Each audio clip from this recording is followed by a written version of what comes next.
Got a sunburn to peel the daggers off your tongue. Young and dumb, I'm rotting like a bed sore. And a cold taste that's never gonna be more than scratching at the walls while you're waiting for a bullet to come. All along I've been treading in the deep end. Throw my mirror in the cupboard for the weekend. Try and put together pieces while I'm dreaming, but nothing's adding up to a thing but a hole in the head.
Woke pirates, yes they robbed, sold out to the merchant ships.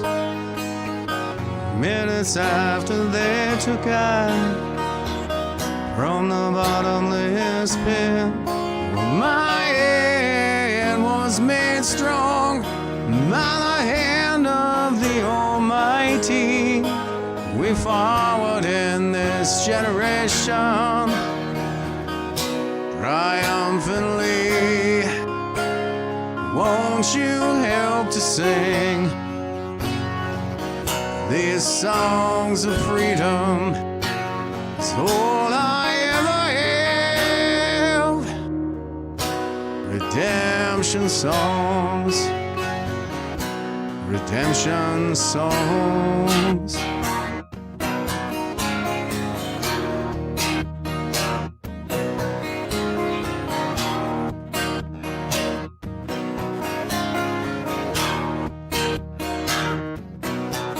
Emancipate yourselves from mental slavery. None but ourselves can free our minds. Oh, have no fear for atomic energy, 'cause none of them can stop the time. How long shall they kill our prophets while we stand aside and look? Some say it's just a part of it. Got to fulfill the book. Won't you help to sing these songs of freedom? It's all I ever have. Redemption songs, redemption songs, redemption songs.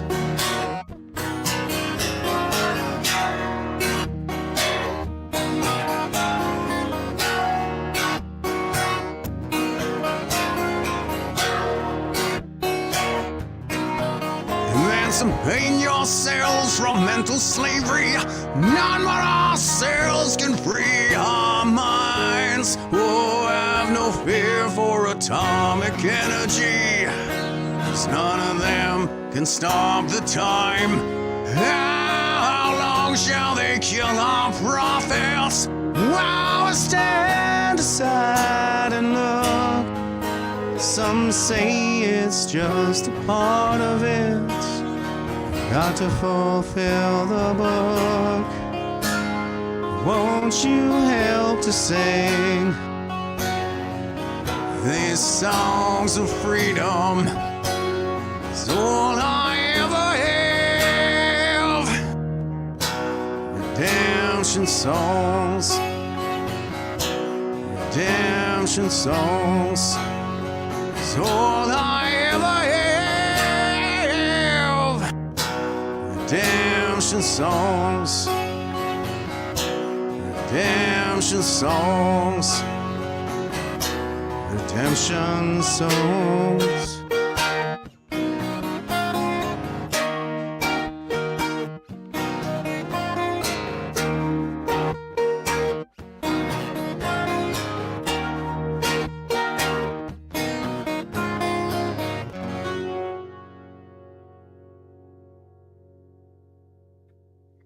Hey, what's up, troops? Jeff Evely, the Magnanimous GenX'er Male, back with you now on the 17th day of February 2023. Bit of an odd week for us here on the podcast this week. I took a few days off because I was focusing on some documents that I had to have submitted to the court there yesterday. I got them in on time. That one is in relation to a judicial review that I filed, actually. So I'm working on that. And then next week, I'm in court for a mass violation on Wednesday. So I got all kinds of stuff that I've been juggling here, and I'm just trying to fit it all in and carry on, right? We got to keep up the fight in this whole thing. So Slabtown Girl over on Rumble says, good morning, giving us triple slash. Good morning to you. Yeah, thanks for being with us, guys. Special time, special day. All this is a special episode. Donald is on the road, so he is not in the same time zone, and we're trying to work with that. And I have him backstage. I'll bring him in here in a second as soon as I say good morning to you guys. And Claude is saying we will never forget. I imagine that is with respect to some of the footage that I show in the opening intro there. And it is the anniversary, folks. So some of the footage that you see there with the veterans holding the line and Chris Deering going down and getting stomped by the police in truly thuggish fashion. That was the 18th of February, 2022. So that's coming up tomorrow. And, you know, if you haven't seen it, Chris Stacey actually had a press conference on the Hill in the Parliament with the press gallery. I saw the video and it said CPAC on it, and I still thought it was like a good fake until I was talking to Chris last night, and he was like, no, that was real. I was like, are you kidding me? Oh my God, that's incredible. So they're having a celebration to commemorate the anniversary of the Emergencies Act invocation there this weekend. And I'm sure we'll see all kinds of great stuff coming out on Chris's profile. So give him a follow. Catherine is saying good morning. Good morning to you. Holly is saying good morning, everyone. Good morning to you. Marion says good morning, Jeff and friends. Good morning to you, Marion. Thanks for always being with us. Cindy, our most faithful of all watchers, says good morning, Jeff Hartz. Good morning, friends. And SL2 Trees is saying the Topinator, the man, the myth, the legend. Yeah, he is definitely a legend in all of this. And Sarita saying good morning from Calgary. Thanks for being with us so early. And Terry is here saying good morning. And Lynn says good morning from Northeast Ontario. All right, folks, that's good for now. I think I'll go ahead and dive into this thing. Here's our quote for the day. This is John F. Kennedy himself. And he says, tolerance implies no lack of commitment to one's own beliefs. Rather, it condemns the oppression or persecution of others. Yeah, and there has been perhaps nobody more persecuted than the Coutts 4 in all of this. They're right up there with Jeremy McKenzie, that is for sure. And they definitely spent more time in jail. So this is a really important story that we got to keep tracking. And we are seeing light at the end of the tunnel. There are signs of hope cropping up everywhere. I'm sure we'll be talking about that with Donald here in a moment. So, yeah, good quote from John F. Kennedy. And I'll just throw this in here because it seems like I have gotten into the business of dispelling conspiracy theories in recent months. And for those of you who are not aware, the so-called assassination of John F. Kennedy was actually an accident. That was the Secret Service who had a negligent discharge when Oswald fired his gun. It was the guy in the follow-on car, passenger side left seat. His name was Hickey, and he stood up on the seat and fell over while he was holding the AR-15, discharged a .223 round into the back of Kennedy's head, and that was that. But Oswald did hit him once in the neck. So it was 2 shots from Oswald and 1 from Hickey, and that was the end of John F. Kennedy. So anyway, that is kind of one of the themes that I focus on here. Is I don't really believe in conspiracies. I believe in cover-ups. I don't think that humans are actually sufficiently competent to pull off conspiracies. And we have seen that abundantly, I think, in the last couple of years. And here we have a nice Muppets meme. I don't know what these guys' names are. I should have looked this up. But the guys were always up in the stand. And he says, they say, the government is corrupt on every level, but don't worry. The government will investigate itself and tell you what really happened. Yeah, there's a lot of that going around as well. All right. So without further ado, I think I will bring the man himself in here. Donald, good morning to you, sir. How you doing today? Good morning. I'm doing great. And, I have sort of mixed emotions right now. I mean, I came in here all set. We've never had so many victories. I mean, we're not even finished February yet, and it's been one victory after another. And yet, I look at that intro that you showed, and all I could think of was, how do we allow it to get to that stage? How do we allow those tyrants who apparently we elected to do what they did to us? How do we allow it to get that far? And I was a little taken aback by your intro. I always am. Thank you. But okay. Have you ever seen such a January, February, and February isn't even over? Have you ever seen so many victories, so much reason for hope, and so many trying to backpedal, saying, oh, we just did what we could with the information we had at the time. It was all in good faith. Yeah. Right. Yeah, and I think it all kind of came down to, at least with respect to the Emergency Measures Act invocation, David Lemeddy's whole take that we should just trust him, that they have a legal brief that says that what they did was absolutely justified. And we saw in committee here this week, I mean, Larry Brock's been holding their feet to the fire, saying, we still don't know when that protest turned illegal. So I guess that's still a challenge that we have ahead of us. But yeah, we have lawsuits springing up everywhere. There are all kinds of class actions out there for everybody who suffered under that abuse. And I'm hoping to join one myself. But yeah, with lots of victories out there, Donald. Why don't you tell us a little bit about some of the Coutts 4 victories? Well, the Coutts 4, very, very interesting. Look, I did an article on my website, donaldbest.ca, it's my website, about the Coutts 4, and I didn't, and back in the summer, and I analyzed that weapons display. So if we type in, let me just see here, I'll find it for you. This one?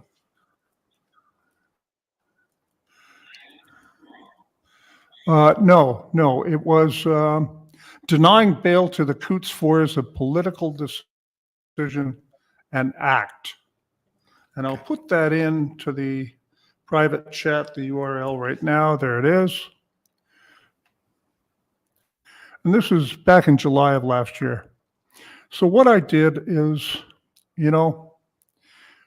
when I originally heard on February 14th, 2022, that the RCMP had taken down this terrorist group who were planning to murder police officers at Coutts, Alberta. And I saw, if you scroll down, you see the table full of firearms, all displayed. Mm-hmm. There it is. That went with the press release. And doesn't that look very sinister? And we have the RCMP car in the back parked at an angle, so you know who did this wonderful job. Yeah. But I looked at that, And I believed the press release, and I said, lock these bastards up and throw away the key. How dare they spoil the freedom movement? How dare they, this group of terrorists? And then we had the RCMP tell us that they were directed from an outside group that went across Canada. Mm-hmm. It was called Diagolon. It was a terrorist group. That's right. They never told us, and we learned later on, of course, that even CSIS and the police intelligence units thought it was just a joke.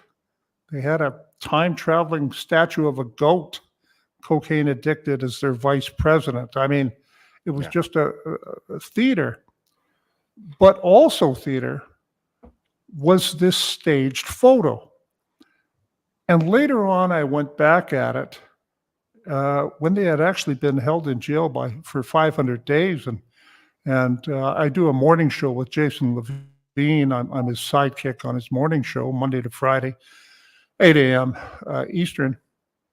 And he said, well, these guys have been in jail without bail for 500 days. And I didn't know because there was nothing in the media. So I looked at this with a professional eye, as a former police detective and as someone who's been involved in forensic investigations for 40 years. And I saw a lot wrong with this. I saw that each individual weapon was not protected for fingerprints or against DNA contamination. And don't forget, they told us we're looking for unknown people who supplied these weapons, who were directing this terrorist operation across Canada. So if that were really true, you would protect all this evidence to find out whose DNA was on it, whose fingerprints were on it. But they didn't. It was a staged PR photo, and staging that photo was more important than professional evidence handling to the ongoing investigation. Why? We later found out that this photo and the arrests of these Coutts, 4 Coutts accused, were absolutely vital and used to declare as a reason to declare the Emergencies Act. So it was all staged. But at the time, I reacted with a gut instinct, just like millions of Canadians did. And we were told they were terrorists. Look what they did. Look what they spoiled. And that's what we believed. And I confess, for 500 days, I didn't even look into that. But when I started to, did I ever find problems with the whole thing? So that's all documented in that article. But as you know, just last week, 2 of the Coutts accused were freed. Now, you have to understand, up until just a few days or a day before they were freed, and they pled guilty to very minor charges, not conspiracy to murder police officers, because there was no evidence of that. We knew there was no evidence of that. But still they held them in jail as punishment, as a lesson to us all, what happens when you go against the government. But we're supposed to believe that on Monday, these men, the 2 men, were so vicious terrorists, such vicious terrorists, that they couldn't be released under any condition. But on Tuesday, they signed a confession for what's basically an administrative offense in relation to firearms. And they're set free. So they were terrorists on Monday, but not terrorists on Tuesday. Yeah. Again, that underlines that the whole thing is just political. It was all political theater. And I think it means good things for the 2 remaining men who were held in the long run, hopefully not too long. Yeah. But I just don't believe that the evidence exists to convict these men on conspiracy to murder police officers. That was totally bogus. Well, yeah, that's kind of the thing, is they were held for so long without bail, wouldn't release them under any conditions, like you said, because they were too dangerous. And then in the end, they were released on charges of, I think, improper storage of firearms, which in Canada happens all the time because the restrictions are so tight that they're effectively intended to be a deterrent to firearms ownership. I mean, somebody didn't put a trigger lock on one of their shotguns that they happen to have in their trailer or something like that. And it would normally be something like a license suspension as punishment, maybe a fine, that kind of thing. And these guys ended up doing almost 2 years in remand, of all places, not even like a prison, but remand, which is worse. You're not supposed to be in remand for a long time. You're supposed to be there while they transfer you to more humane conditions. So they held these guys for that long to finally get the firearms offenses that they were looking for, I guess. But there was that whole narrative that you talked about as well. We can see here in the photo, there's this green tack vest down here, and it shows a couple of diagolon patches. Now, those don't even look like authentic diagolon patches to me. They look like somebody just got those made up, didn't even order them from the store or anything like that. That was the sort of the impetus, I think, for the whole Emergencies Act invocation, was it not? It was, and we heard testimony at the inquiry that the government knew of this. They knew of the undercover investigation, and there definitely was top-down control. We knew that. Now, I want to clarify things a little more here. The two men who were released, Chris Lysak and Jerry Moore. And now, Chris Lysak, he pled guilty to an offense with which he was not originally charged. And I believe it was basically having a restricted firearm in a place where you're not supposed to have it. In other words, not at home where it's located, or at the range, or wherever you are allowed to take it. He had it at another place, which was in his trailer. And we did hear that it was loaded and there was one up the spout. And the first thing that I asked was, and he says he did not do that. He did not load it. He did not leave it one up the spout. So the first thing that I asked was, did the officers who were doing the search and recovered that weapon, did they have body cameras? And if not, why not? Right. Who put that round up the spout? Who inserted that magazine? Well, I guess we'll never know. But Chris pled guilty to that. It was something he was not charged with. And he walked with basically time served. I'm subject to correction here. He's not allowed to have, I think, restricted weapons again, or for up to 10 years or something like that. Not quite sure. Now, the other one, Jerry Moore, that's a different story. And we heard about that, some of the information on Jason Levine's show.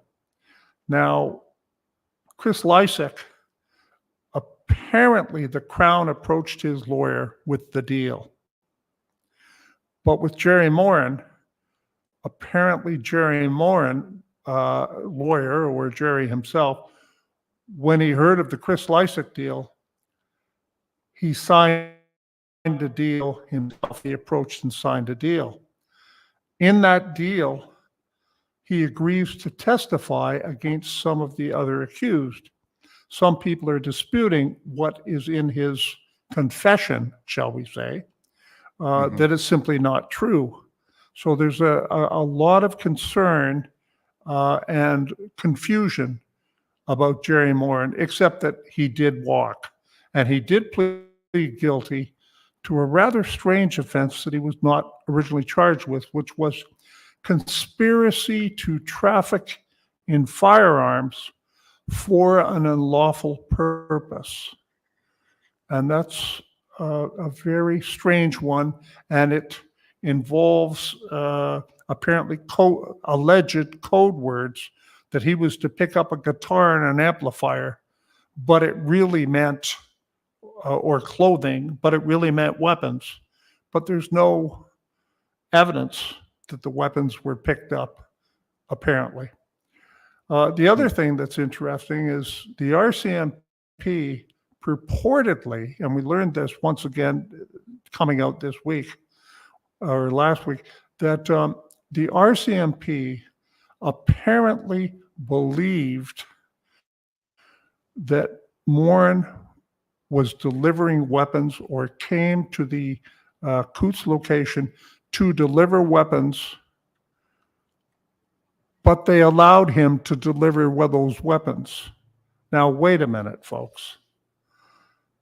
If you're RCMP and you have undercover and you really believe that what's in that pack sack or that bag are weapons for a criminal purpose, you don't allow them to come into the protest. You don't allow them to come into the town past the border.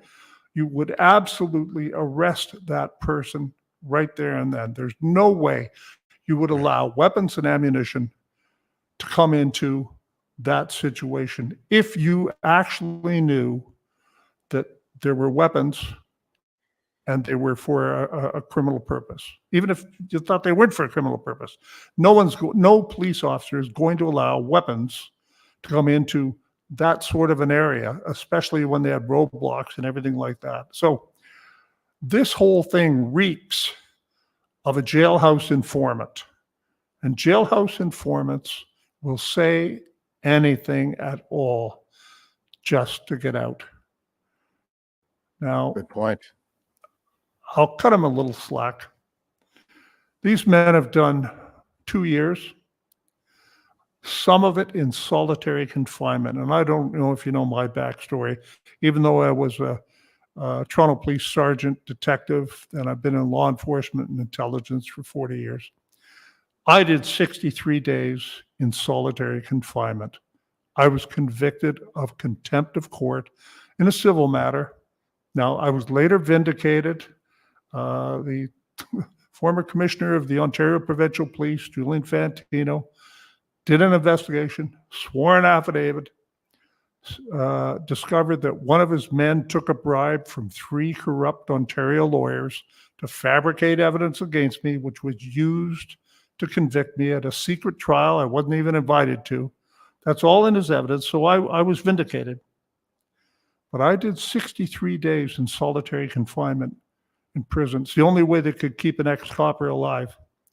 And you know, Jeff, that was the toughest 63 days of all my life. And I'm a stable guy. I had my God. I had friends and family waiting for me on the outside. I had an end day. I knew I was only going to do a certain amount of time. It was supposed to be 3 months. I had an end date. I wasn't in there without hope for 2 years. Right. So, I mean, you don't know what it's like. I saw people try to commit suicide by banging their heads against the cell door over 1,000 times. I saw men eating their own feces. This is what solitary confinement is like because they put all the wackos there. Yeah. So have some consideration for these men. Even Jerry Morin, whatever he's said or done or agreed to do, let's see how it plays out. But after 2 years of living in that environment, yeah, people will say or do anything or plead guilty to anything. Yep. Yeah, I believe it. I mean, isolation, I think, is a form of torture. And let's not forget that Omar Khadr got 10.5 mil for being interrogated for too long because they considered that to be a form of torture, sleep deprivation. And I mean, to me, I'm just like, well, I went to basic training. Where's my 10.5 mil? Yeah, I can understand how anybody might get desperate under those circumstances, especially where the period of detention is indefinite. Like they haven't been told how long they're going to be there. They don't exactly know the kinds of charges that they're facing. And they don't even know really what they did wrong, I guess. So, how, Well, they also know I, it's political. They know it's yeah, political. Don't forget, in Toronto, we have an alleged cop killer charged with first-degree murder of a police officer out on bail with an ankle bracelet at home arrest, ordering takeout food and watching TV reruns. Out on bail, first-degree murder of a cop. well, How is that even possible? And yet they wouldn't let these guys out. We just had another stabbing in the Toronto subway. yeah. And one of the people involved is already out on bail for second-degree murder, another stabbing. What? And yet they won't let these men out on bail for political reasons. It just has to be that. Yeah, it's 1,000% political. And just kind of throwing back to something you said earlier, we supposedly elected this government, but we also know that the Chinese interfered in the last 2 elections and that they actually wanted a minority liberal government this time around. They like the minorities because it keeps everybody kind of at each other's throats and there's more conflict in that regard.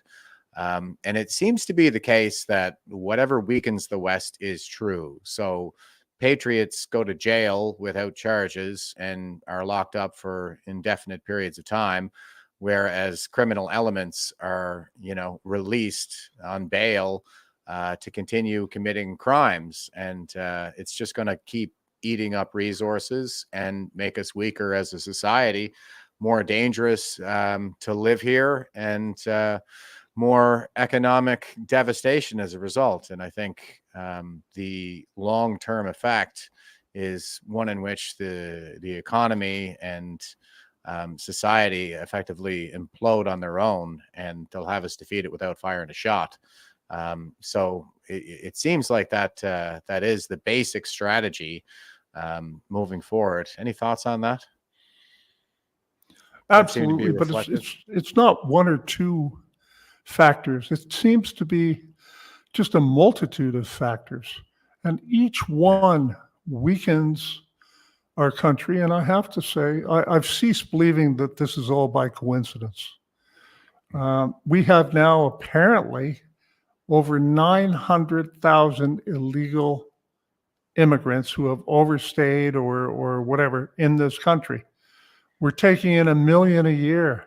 We were giving out almost 1 million student visas a year for colleges, some of which might as well be teaching flower arranging. They're just there to profit and not to really educate people. They run a business that is based on transferring people and money from overseas under the guise of students.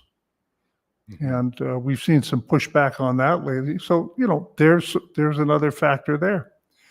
Another thing that I think is very important is our police forces, our police services, and our police officers have dramatically changed. Look, when I first became a police officer, that was a long time ago, 1975. We had Peel's principles: the community is the police are the community. And the rule of law, failed concepts like that. And the rule of law being that the law is applied equally to everyone across this country. Black, white, poor, rich, highborn, politician, firefighter, doesn't matter. You break the law, it's applied equally. But as we saw, we had Black Lives Matter protesters all across this country who were breaking the COVID violations. They were meeting in numbers far exceeding the amount allowed. And what happened? Were they arrested? Were they charged? No. The chief of police of Toronto and Ottawa and Edmonton, Calgary, and Vancouver came out and knelt with them. Mm-hmm. We had the Prime Minister kneeling with them. We had Premier Doug Ford of Ontario changing the law so that a Muslim funeral could go ahead just for that afternoon with hundreds more mourners than was allowed by law.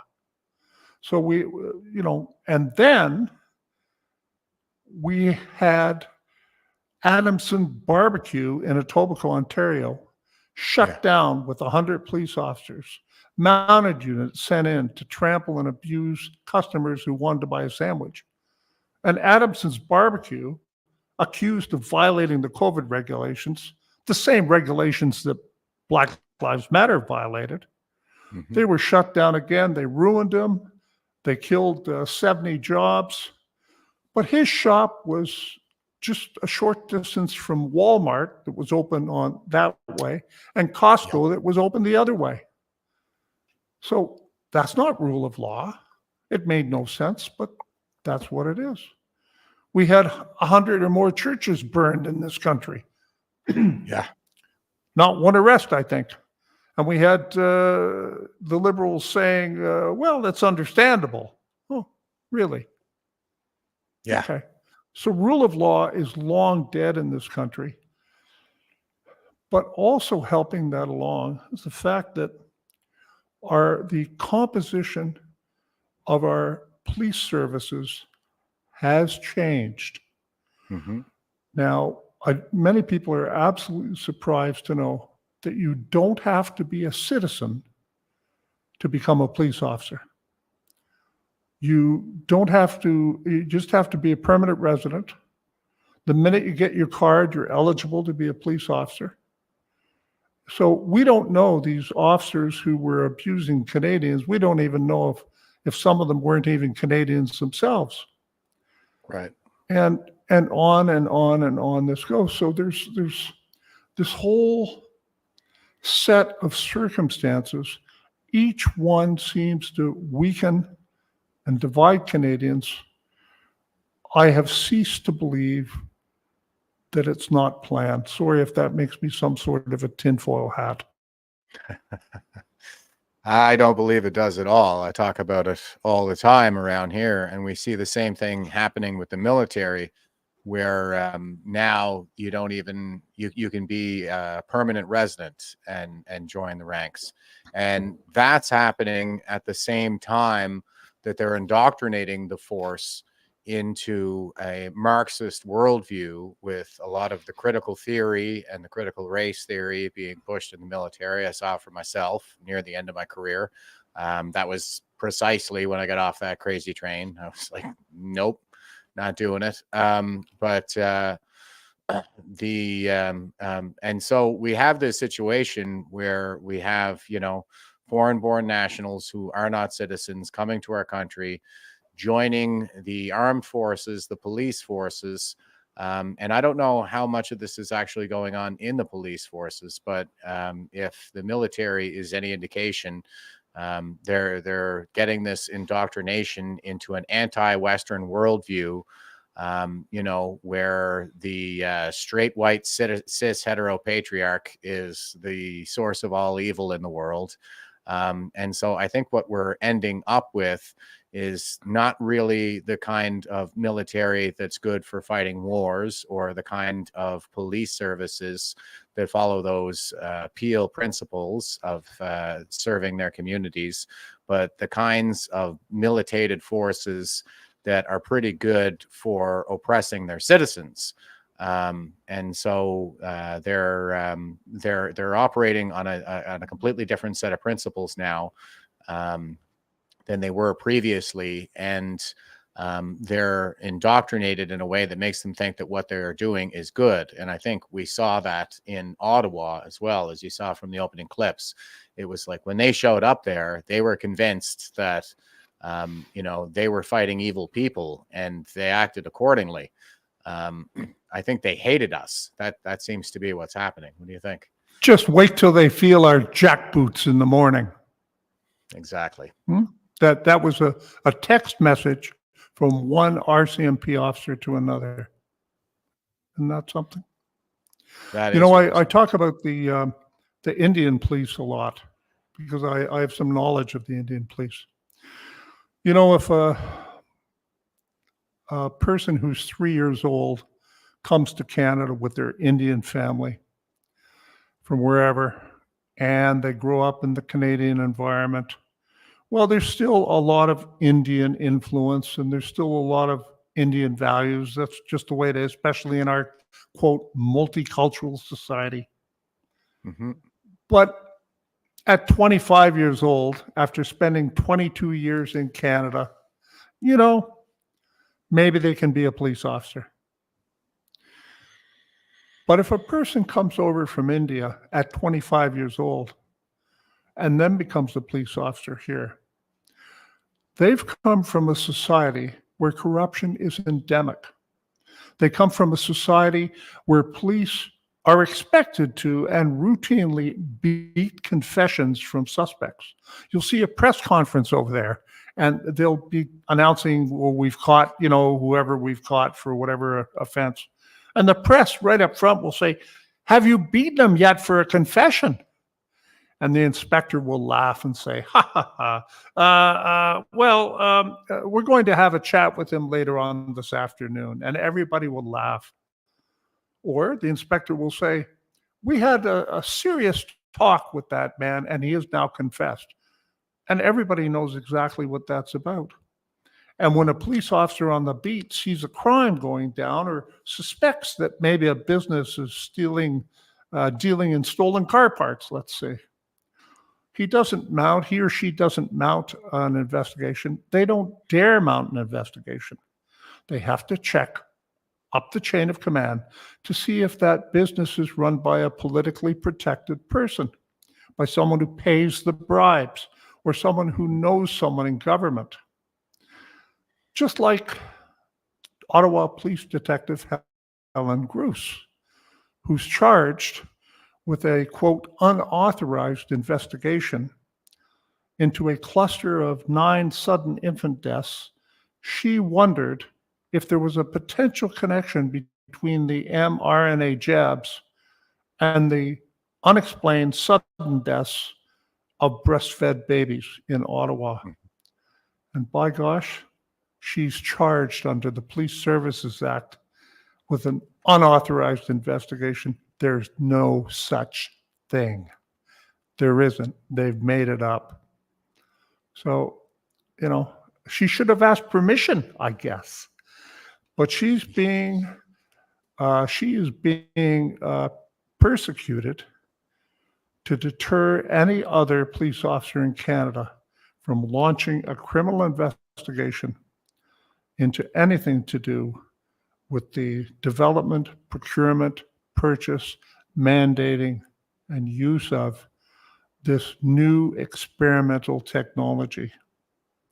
If you go to my website, I have a whole tab at the top, Detective Grus, or the Grus story, and it lists all the articles and some that I've done and some other articles that other people have done, and you can get the whole history of the Grus case there. It is probably, well, the most important legal case in Canada at the moment. And you say, how can that be? Well, what it's all about is this. Are our sworn police officers able to independently launch investigations with the authorization and the powers and authority that they have, or must they seek political direction before launching a criminal investigation? That's what this case, the Detective Helen Grus case, is all about. And what a wild case it is. Yeah. Yeah, I think I saw recently there. You're following these cases a lot more closely than I am. And even recently, I saw something about how her chain of command had sent her an email instructing her on what she could and couldn't talk about while she was at the hearing. Is that correct? It wasn't just an email instructing. It was threatening. What happened? And this, once again, every time you think things just couldn't get wilder in this case, something happens. And in this case, what we had happen was the head of professional standards, Inspector Hugh O'Toole, Ottawa Police, emailed Detective Grus moments before she was to take the stand to testify in her own defense that she was not allowed to talk about certain evidence or use certain documents. Now, they could have gone to her lawyer, but they didn't.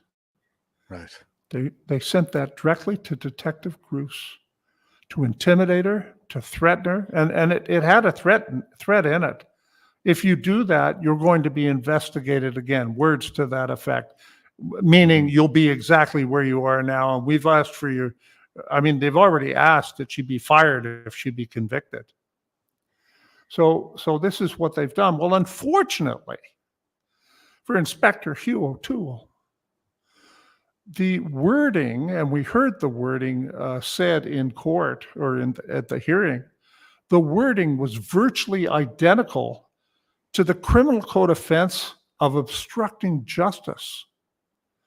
And there's also a criminal code offense for threatening a witness, and it violated both of those. So the defense team, Blair Ector and Bathsheba Vandenberg, who represent Detective Grus, and by the way, had that marvelous win in federal court, and also are representing the new lawsuit filed.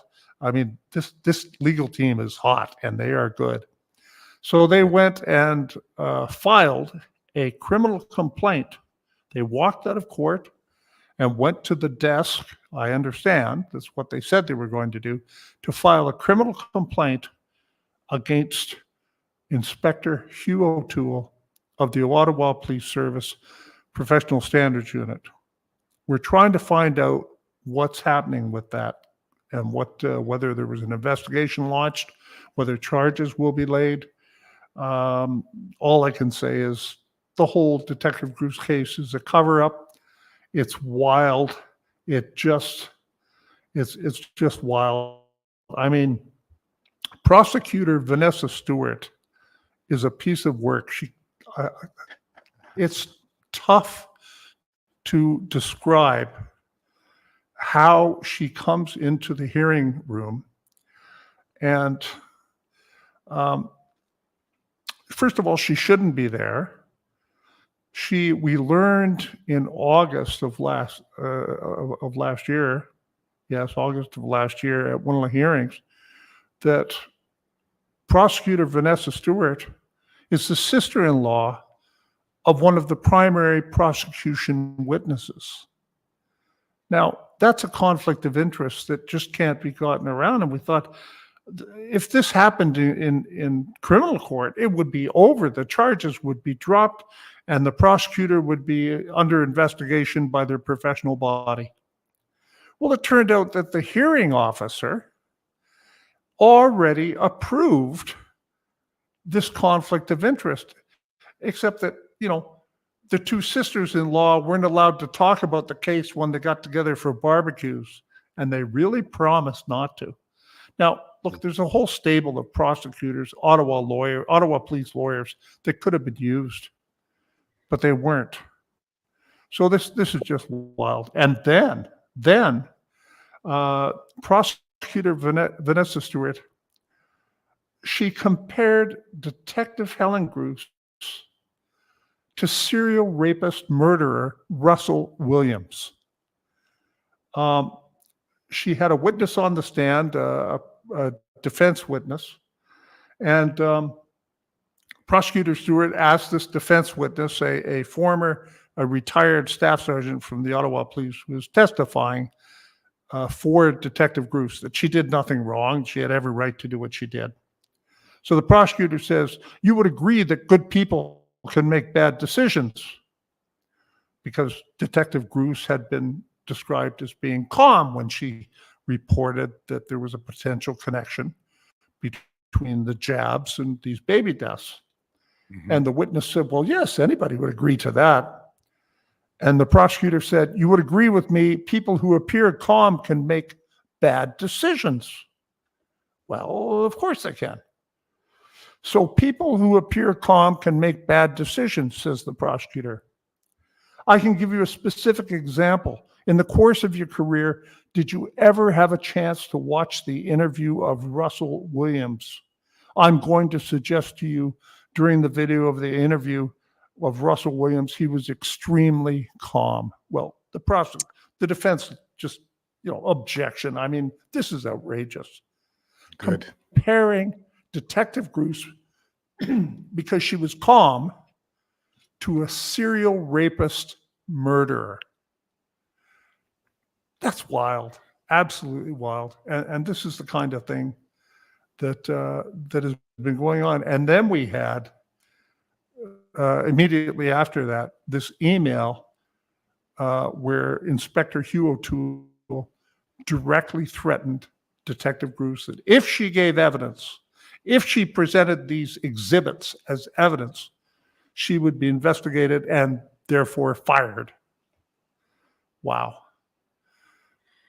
Is it just this sense of entitlement? This bully attitude?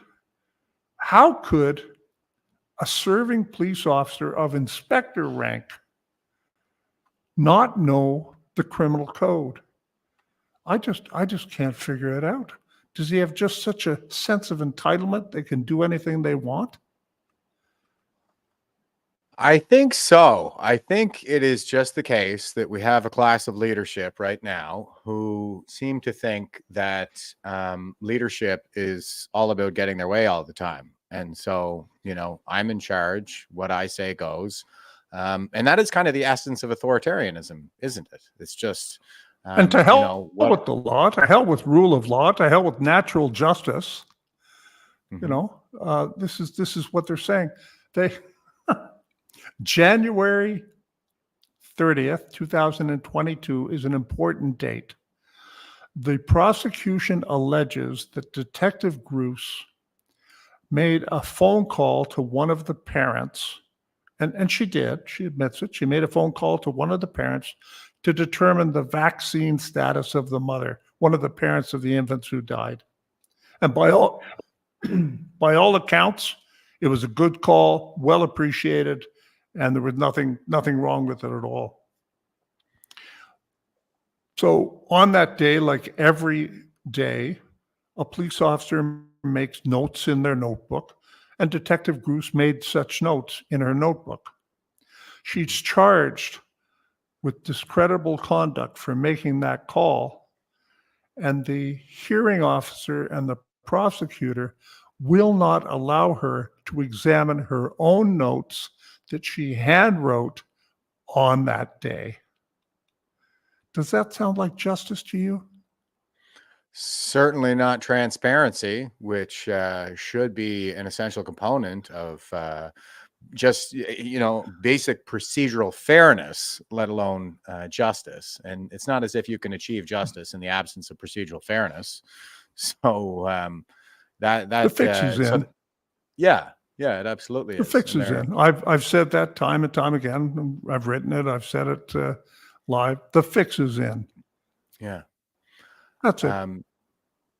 And it all kind of smacks of something that I witnessed there recently when I traveled down to Halifax to observe the ongoing persecution of Jeremy Mackenzie in his latest court case there. They were in court to have a motion heard to have the charges stayed on grounds of corruption. And it does seem to be the case that the people at the highest levels are putting their thumbs on the scale. And I watched Strang perjure himself on the stand within a minute of taking the oath, and 6 Ways to Sunday within 5 minutes of taking the oath. They have all of these people making calls, well, a few key people making all these calls to different different police officers, especially the watch commanders, in order to achieve the outcome that they're looking for. And a couple of the comments there, like Helen was just saying, do the police only enforce government policies and are not there to protect the citizens? I think it's worse than that. It seems to be the case that they just follow orders. And that's kind of what I was alluding to with the essence of authoritarianism there, is it's right down to the guiding principle that led us to the ovens of Auschwitz, where whatever the people in charge say goes. The rule of law is sort of negated just through this cultural phenomenon. It's like a cultural authoritarianism that we see, and a total lack of professionalism. It seems to be something that we're seeing across the board. Wouldn't you say? But once again, I think that insofar as the police goes, the now multicultural makeup of our police services significantly influences this authoritarianism, because people are coming from countries where the police are known to be corrupt. Yeah. If you can join the police, it's like joining a gang. You're protected, you're paid well, and it is common for the police to beat people. Oh, look. It's against the law. You must wear a motorcycle helmet in Mumbai. And if you don't wear a motorcycle helmet in Mumbai, and they're enforcing that provision on that day, they write you a ticket. No, they don't. They don't write you a ticket at all. There's two things that they do. One, they stop you and they caution you, and you're expected to pay. And pay you do. But the other way that they kind of enforce the law is they have staffs. They're about 5 feet long, 2 inches thick, and they whack people as they drive by without helmets. This is the police. So the police are allowed to beat citizens who don't have their motorcycle helmets on. And this is as punishment to enforce the law. This is today in Mumbai right now. So, come on. Can a police officer from Mumbai, or a citizen who has grown up, once again, not come here as a child, but grown up in that environment, can they come over and immediately be a police officer? Well, the answer is yes. We take them in the police and the military and government service. Is that really good for this country? Is it good for Canadians? Shouldn't there be a longer period, citizenship required, transition, living in the country, cultural tests that prove that you share the values that we Canadians are supposed to aspire to, especially legal concepts like, innocent until proven guilty, and we don't beat confessions out of suspects. But if you're from India and many other countries, that's just what policing is. Do we really want those people coming here and within a very short period of time being involved in government, being elected to government, to high positions, holding high office, holding civil service high office, being law enforcement officers, not just police, but any sort of law enforcement? Is that really good for this country? No. No, sir. And I like that you use the word gang, because I use that quite a lot as well. And that is the default, really, all over the world and all throughout history, is the government is just the dominant gang in the region, like the Taliban, for example. And the only thing that really gives our governments any legitimacy, like it's an extortion and protection racket at the end of the day, but our governments are socially licensed extortion and protection rackets, and they are so licensed through the vote, and by being bound by the highest laws in the land, like the Constitution. So without, let's say, the social license of the franchise, where that's in question now because of Chinese interference, and add to that the recent federal court ruling that says they broke the Constitution, which is like the Constitution is the thing that actually binds the country together, legally speaking. Do they have that social license? Are they a government, or are they just a racket at this point? And I think if you carefully observe the kind of behaviors that we're seeing coming out from our governments at all levels, you'll come to the same conclusion I am, that it's effectively just a racket, like it is everywhere else in the world. I concur. And, right now I'd like to speak to our CF-18 pilots. Guys and girls, I'm really sorry that you're flying equipment that was born 10 and 20 years before you were. But I know you're going to appreciate the fact that we just sent millions and millions of dollars to buy new F-16s for Ukraine. And I know that you'll continue to fly those deadly aircraft, that not deadly to our enemies, but deadly to you, those 40-year-old aircraft that can't even get out of their own way. I know you'll continue to fly them, knowing in your hearts that you're happy that we're sending new F-16s to another country. Mm-hmm. And that pretty well defines our government right now. Is there anything where Canada is first? Anything at all, Jeff? Not just the military, anything where Canada is first, Canada and Canadians. I can't think of a single thing where we can clearly state that. No, it seems to be the case that they're quite content to let Canadians freeze and starve in the streets while they shovel boatloads of our tax dollars off to other countries. And the thing is that, like, that's our money. So they have those state guns in our faces. They have their hands in our pockets. We don't really have any choice in the matter. And they're taking our money and using it, I think, effectively to pay bribes to authoritarian countries through the UN or through foreign aid. And in the case of Ukraine that you mentioned, it seems to be the case that it's just a money laundering operation for Chinese oligarchs, probably to fill China's war chest as they continue to encroach on Canadian politics and affairs.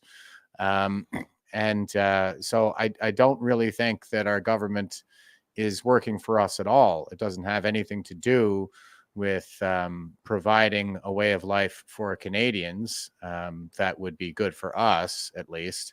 I really do think it has everything to do with serving their masters in authoritarian regimes, most prominently China. And I would point to, because you mentioned like public officials and whatnot there as well, and I would point to examples like Senators Victor O and Senator Wanpao Wu, who are setting up, legal funds so that they can sue Canadians who smear Chinese for irresponsible journalism, like the Globalist News article that came out with respect to the Chinese interference. So I think it's really more like what we're talking about here when you put it all together and look at the big picture. It is a strategy to destabilize Canada. It's through like lawfare, it's through economic warfare, it's through psychological warfare, the propaganda that we suffer with, and whatever weakens the West is true. They're basically turning our institutions into authoritarian gangs while stripping us of our wealth and everything we need to survive and prosper. And like I said, like we'll just kind of implode as a state on our own, and they'll have us defeat it without firing a shot.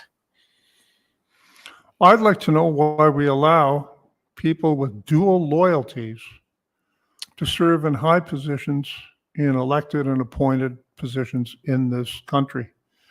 If you have dual citizenship, then you're not entirely loyal to Canada. You're torn. It's just natural. It's just natural. I always say it takes 3 generations to make a Canadian. And as an illustration of that, now my family goes back way back, before 1700, in Canada, and then we had another branch came up during the American Civil War, the War for Independence, who were United Empire Loyalists and all of that. Okay, great, wonderful. When I went to school in the 50s and 60s, when I grew up, we had so many friends who came over from Latvia, Lithuania, Czech Republic, Czechoslovakia at that time, Hungary, all these countries where they were fleeing the communists, and they came over to Canada, and they were great Canadians, and most of them were born here, the people I went to school with, and if not, they arrived at an early age. But you know, it's funny, you look back at them now and you try and contact these people. Most of them ended up in the United States. My best friend from high school ended up in the United States. He was born in Canada. But for his family, Canada was just a stop to get to the ultimate goal. And I think he even said that at one time. So really it takes 3 generations to make a love for the land, let's say. And that's true anywhere. I mean, I have family all over the world, throughout Southeast Asia and Central America. And I once said to one of my family members, just what I said to you. And she was actually rather upset that I would say that it takes 3 generations to make a real love for the ground Canadian. And I said, well, what if I went to your country and I became a citizen and I learned how to speak the language, and after a certain time I became a citizen? Would I be as much a citizen as someone who was born there? Even though I might be legally a citizen, would my heart be with your country? And she had to say, she laughed, she said, okay, I get it now. Because I couldn't be a Mexican. I couldn't be. Not in my heart. I'd still be part Canadian, wouldn't I? Absolutely. And that's true for our new Canadians here. It's normal. But if they retain their other citizenships, if they retain values, think of all the countries in the world where women are chattel, nothing, to be even beaten and absolutely nothing done about that.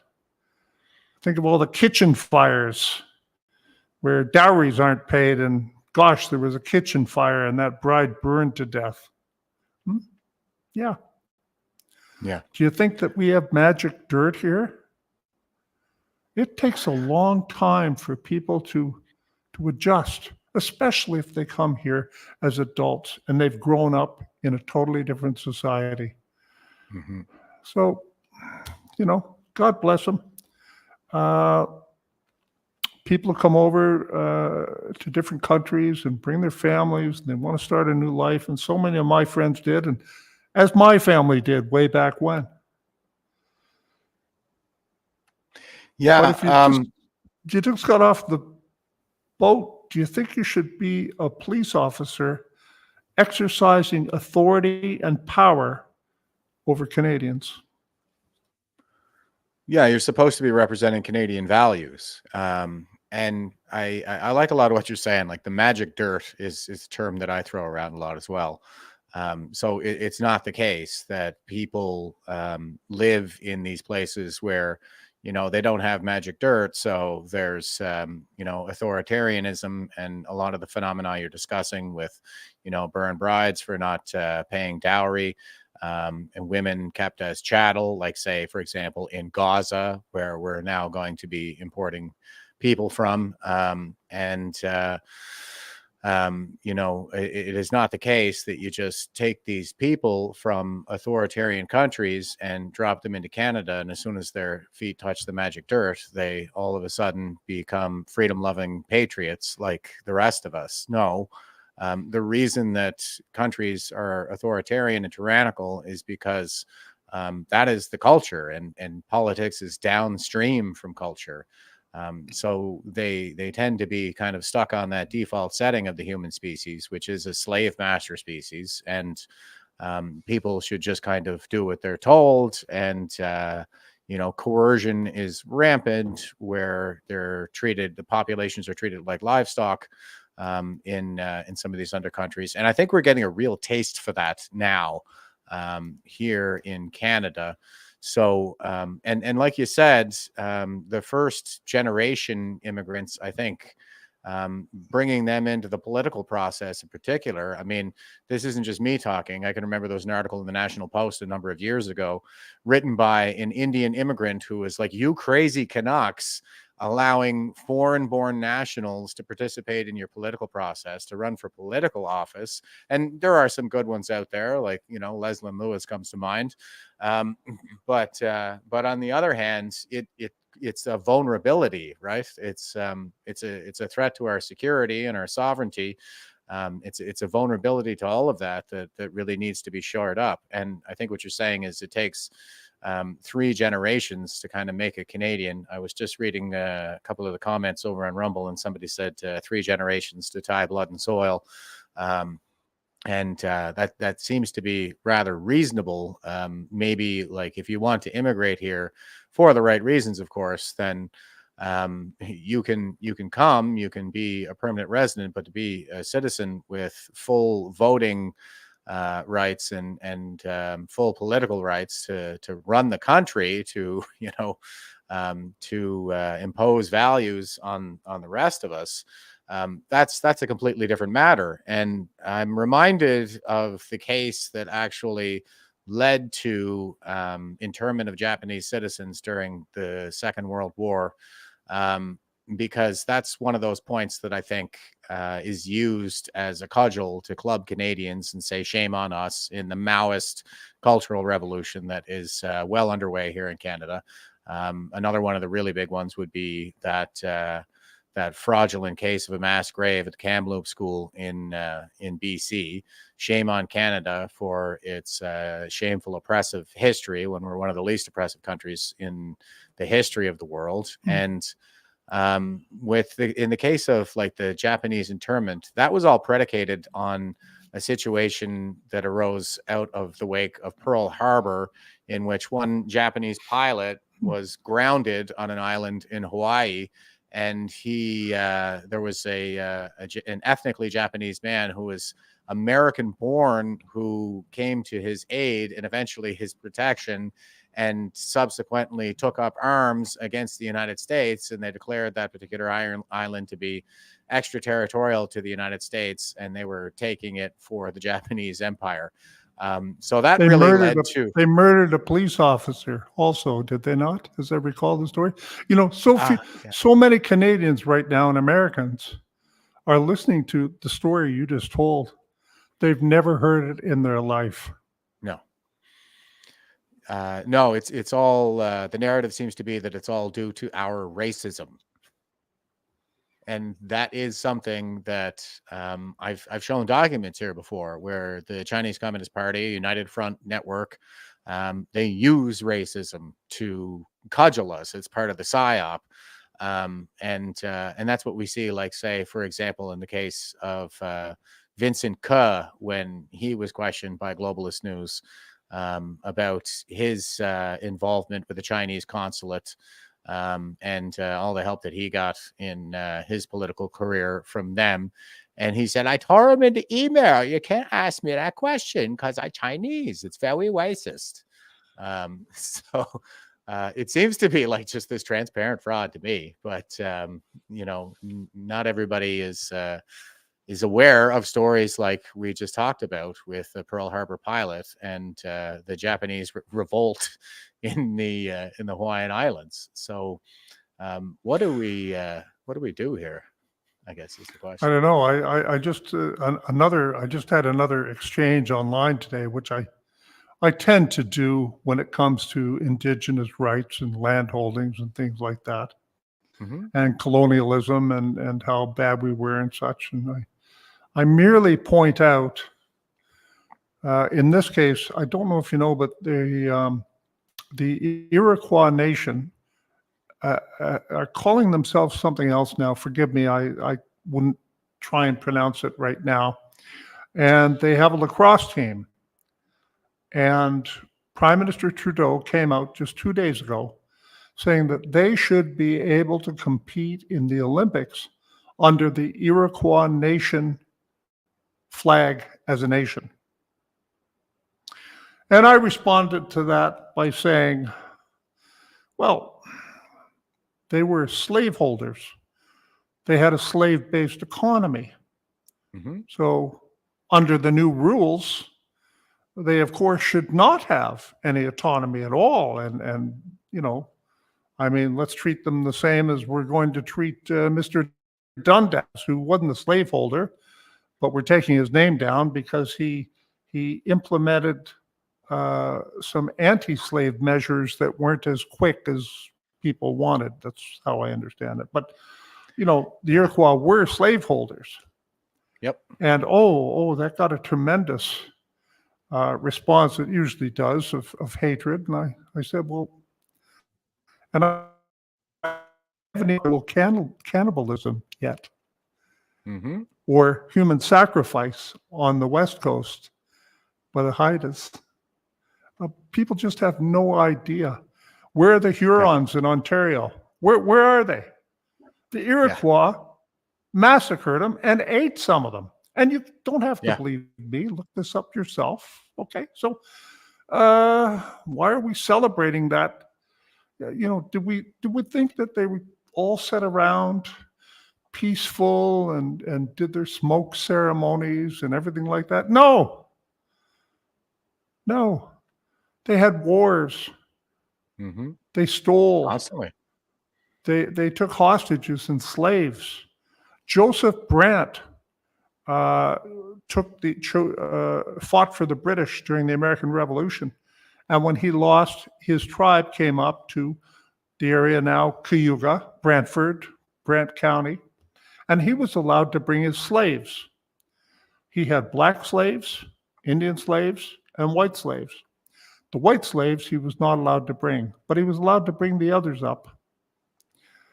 Why aren't they tearing down Joseph Brant's statue? Well, we could go on and on and on, folks. You know, I love history. And there's good and bad, and there's all sorts of things that society and people have done, good and bad, over the years, and it's just the way it was. But if we're going to talk about history, let's just talk about the truth. Well, yeah. How are we supposed to take the lessons from it otherwise? History is just one long bloodbath of war after war after war, and it is, I think, part of the default setting on the human species as well. Like that was how tribes or clans really enriched themselves back in the day. It was through raiding and pillaging, the taking of slaves. It's a slave master species by default. But you don't hear any of that. Like Queen Victoria had her statue torn down over slavery. And there's perhaps nobody in history who did more to end slavery, because she was the one who banned it in the British Empire, not because there were so many slaves in the British Isles themselves, but because Indigenous peoples in the colonies were such prolific slaveholders. And I've talked about this other phenomenon of cannibalism as well. Like that was widely practiced in the Americas and by various Indigenous peoples, especially when it came to their vanquished enemies. They would consume the bodies of their vanquished enemies, roast the heart, and divide it up amongst the boys to build their courage. And save the brain, which was the delicacy for the chief. I actually think that has something to do with the evolution of human intelligence, and that was practiced very widely throughout prehistory. And the British didn't stamp out the last of the cannibalism until the 1920s. And in Papua New Guinea, that was the last place that it was openly practiced. They continued to eat the brains of their dead relatives at their funeral processions until the 1960s. So that's how far out of the woods we really are.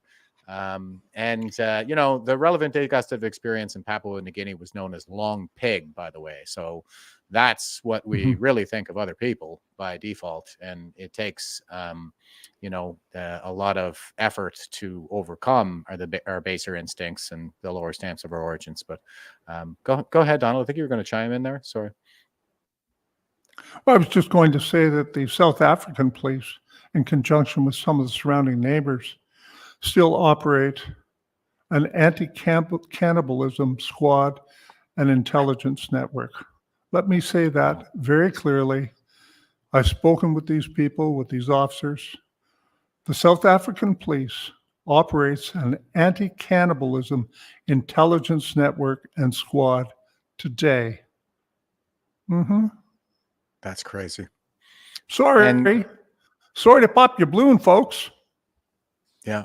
And the Boers in South Africa are currently undergoing a genocide. From what I can tell, they've been murdering them by the thousands for years now, ever since the African National Congress was allowed back in, which was Nelson Mandela's terrorist organization. That's why he really went to prison. It wasn't because he was black. It was because he ran a terrorist organization that engaged in some of the most brutal killings imaginable. I think it was called the Fire Necklace in particular, where they would put a tire over a man's arms so he couldn't move and then light it on fire to burn his upper body off slowly. So that's about the most horrific way imaginable to go. And now they're allowed back in there, and they've kind of risen to political prominence.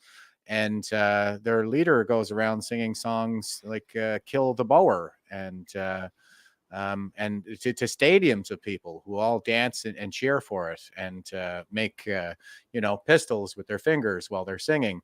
And I've read stories of children being boiled alive in their bathtubs on some of these Boer farms. But when those people apply for refugee status in Canada, they're denied on the basis that they are white. So what's really going on here? Russia takes them in. At least they did until the Ukraine situation heated up again. Right. Well, look, some people might take these stories we're telling the wrong way. It's simply reality, folks. And when we invite the world here and we put them into positions of authority and power, and those are two different concepts that often work together.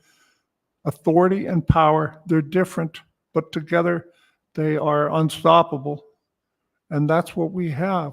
So when we take people from societies where the police are brutal, where they are expected to operate as the authoritarian arm of the government in power to enforce political issues and policies, when they come over here and join our police services as adults, they're coming over with the idea that government tells them what to do and they do it. There's another concept too, Tiananmen Square. On the 4th of June, 1989, 34 years ago, the Chinese government sent in the tanks and troops, and we don't really know how many they slaughtered, but they let them all get together, all the academics.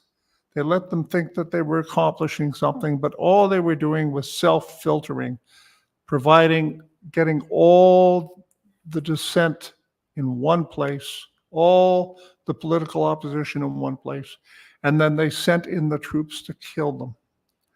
It was supposed to happen a couple of days earlier. But you know what?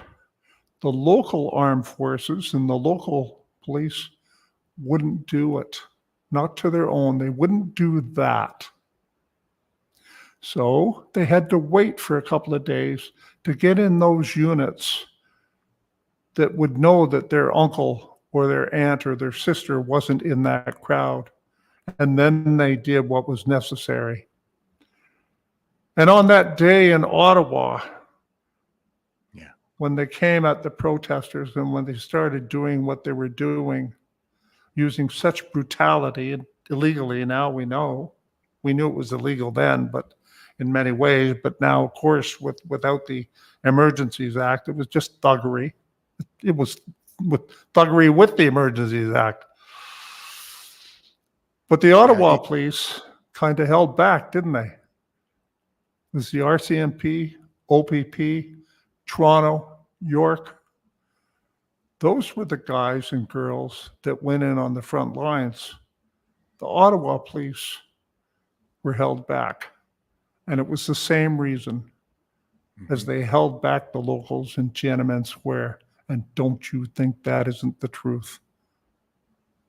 Yeah, that's a great point. I was there on the line, as you can see from the introduction video. Yeah, they hated us. And I think that you make a really good point. That's a very astute observation, because Ottawa police were on the ground the whole time, and there was a rapport building that took place during those first few weeks. And there were liaison officers who were coordinating activities. We were moving trucks around. We had the veterans taking down the fence and agreeing to provide a 24/7 sentry duty. So, the Ottawa mayor's staffer wouldn't have her purse dog pee near the monument again. I suspect is what actually happened. So we had all this rapport building taking place. We had all this progress towards, accommodating the protest while still allowing the city to function. And then they brought in all of these stormtroopers from outside the city, from, Toronto, from Peel, and I believe northern Quebec. And then that led to all this speculation about UN troops on the ground who didn't speak English and stuff like that. I don't think so. I think it was probably just something like SWAT from northern Quebec who didn't really speak French or English very well. And didn't wear name tags, like all these people. You mentioned the body cams. I saw body cams everywhere. And, you cannot get a hold of any body cam footage if you're engaged in any kind of legal proceedings or anything like that. They'll say, no, none of that stuff exists. So, I think that you're making a really good analogy there, not just with respect to the tactics employed in order to drive police to this level of brutality, but also in terms of the cover up as well. So, we're on very shaky ground, I think, in Canada right now. But we are seeing some signs that things are turning, especially with the recent federal court ruling that the invocation of the Emergencies Act was illegal, and the lawsuits that are following. And it just seems to be like you said, like January, February this year have been pretty incredible in terms of the wins, wouldn't you say? Absolutely. And we're not finished February yet. Yeah. And these lawsuits, there was something very interesting that I saw. Let me see if I can find it. Yes, Matthew Horwood for the Epoch Times. I mean, he's a great reporter. He does some really deep dives sometimes. And how he produces how many news articles, quality stuff he does every day. I mean, you just have to admire his work ethic and his tenacity and his professionalism. But he took a little different look at the convoy. The article is "Convoy Protesters Whose Bank Accounts Were Frozen Launched Lawsuit Against Feds and Banks." And I did a tweet on that today on my Twitter X. It's at Donald Best CA, at Donald Best CA. And, Matthew Horwood settled on something. Eddie Cornell, who you know, of course, is one of the plaintiffs. And he said that Canadians who had their accounts frozen were chosen as plaintiffs because their cases are easier to prove in court. So we went with something that is provable beyond a doubt. Now, there will be other evidence about the beatings and about the overreach by police and all the rest of that. But yeah, if you just tag in there, and there's a link to the Epoch Time article itself. But Matthew Horwood reported on that comment that so many other people had missed, and I had not seen that analysis anywhere other than Matthew's article. It may be, but I didn't see it. So the fact that this case that was filed just recently on February 14th, I think it is so solid that we're going to have the banks and, who's being sued, the Ottawa chief of police at the time, Mr. Bell, Chief Bell, the Prime Minister of Canada, the Attorney General, all the way down. If we can get an honest judge, this thing has a real chance. Yeah, and just with the decision of the federal court to declare the invocation of the Emergencies Act ultra vires, I think that a lot of people are going to be able to stand on that, and there is going to be something like a tidal wave of charges being dropped, of people engaging in these lawsuits. So this is the primary battle space now. This is kind of what I've been saying is, we need to take these people to court. The protests, the awareness raising, that kind of thing. It should continue, but really the focus should be on the legal actions right now. So we're starting to see a lot of that take shape. And I'm wondering, do you have any insight, like, since we're talking about these wins? I'll go back to the Coutts 4 and some of the the guys being released here. Is there any word on, say, legal actions that they might be pursuing, or where are they going with this from here? I'm not a lawyer. I can repeat some of what I've heard, and one of the things that a lawyer was mentioning is once you have pled guilty to an offense, it's very difficult to sue the government or police officers or anyone once you've pled guilty. Right. Now, we've heard that the other two who are still imprisoned will not plead guilty. They've declared they won't plead guilty. So that's going to be very interesting to see if there's any interface between the fact that the Emergencies Act was declared illegal and some of what was done under the auspices of the Emergencies Act. The interesting thing about, going back to the Detective Grus case, the police wiretapped Detective Grus and her family. I have a story about that on my blog also, and you can find that once again at the tab at the top, donaldbest.ca, and there's a Grus tab at the top, GRUS. And they wiretapped her, and that was done solely for intimidation purposes. They had no evidence. It was done under the emergency provision, so they didn't have to show the evidence to get the wiretap. They just said, it's big emergency, like a homicide, a kidnapping of a child, murder in progress, something like that. That's what they used. But they never came back, excuse me, they never came back later with more evidence to continue the wiretap. Now, I'm I have great questions about, with the Coutts situation, the wiretaps, with the information to obtain the wiretaps, were they true and accurate? Were there any lies in them?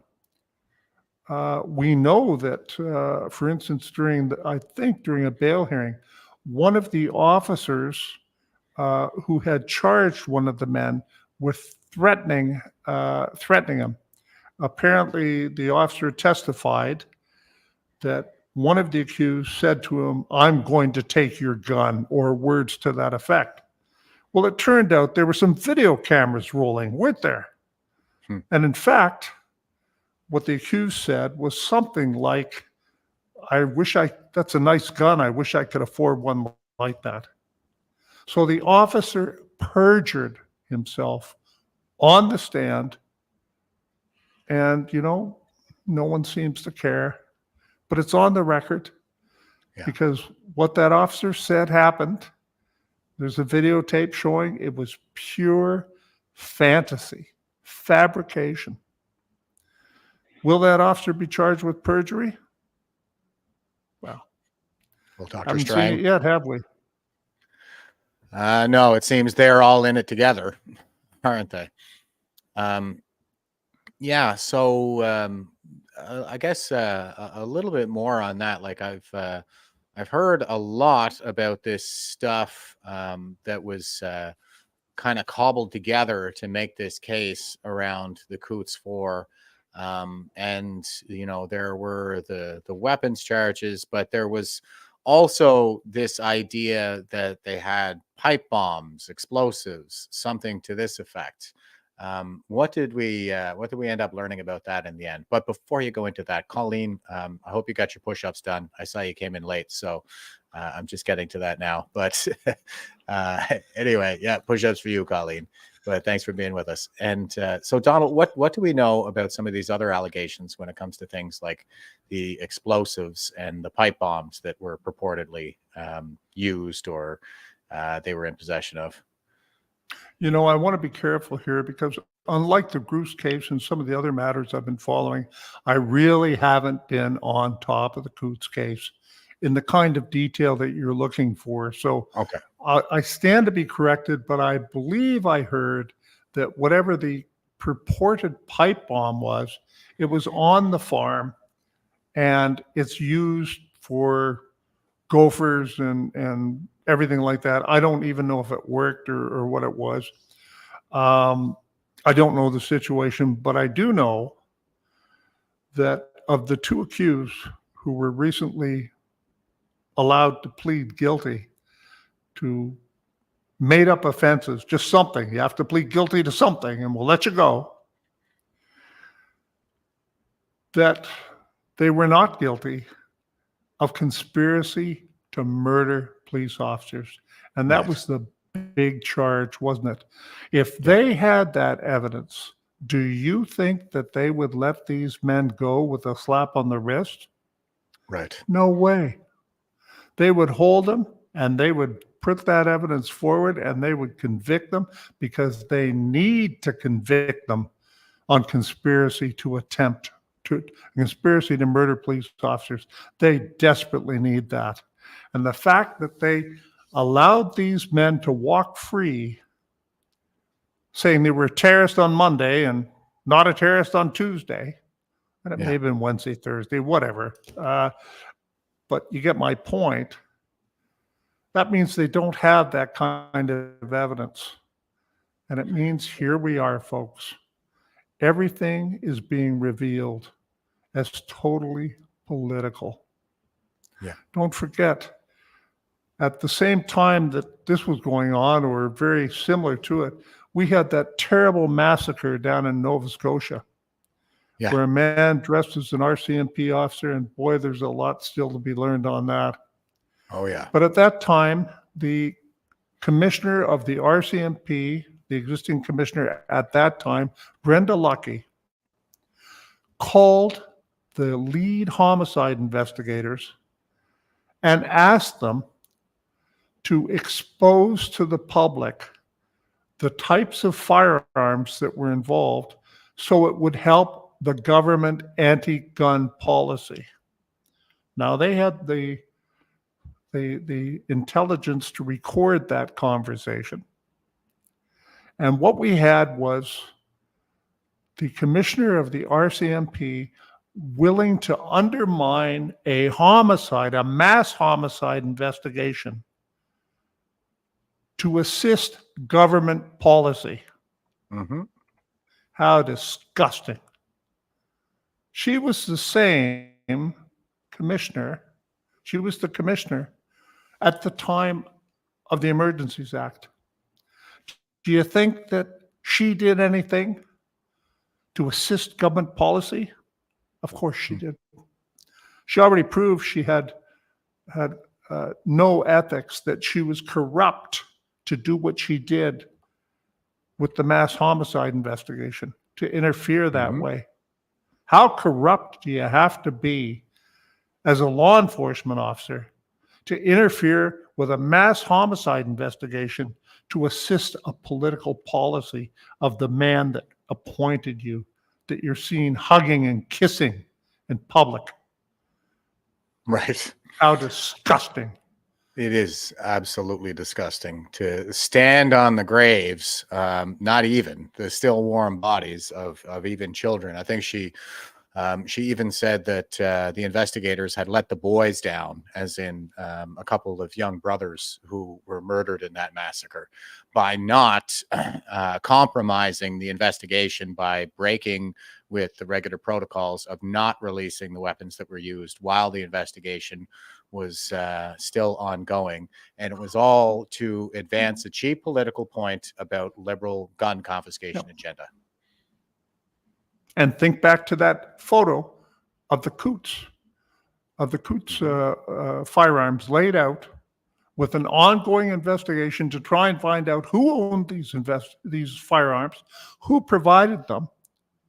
By posting that photo, you undermined your own investigation.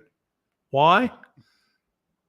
Because it was just political theater. And that was more important. That was the bigger priority, to use that to invoke the Emergencies Act rather than to do a proper investigation. How corrupt, how disgusting. And let's not forget, too, here's McLean's article. It says the Nova Scotia shooter case has hallmarks of an undercover operation. Police sources say the killer's withdrawal of $475,000 was highly irregular in how an RCMP agent would get money. So bottom line here is that, this is the modus operandi for the RCMP, paying confidential informants, and because it was through a Brinks, it becomes pretty much impossible to trace. So we don't really know who was paying him just prior to going on this rampage, but we do know that they used the rampage to advance the gun confiscation agenda.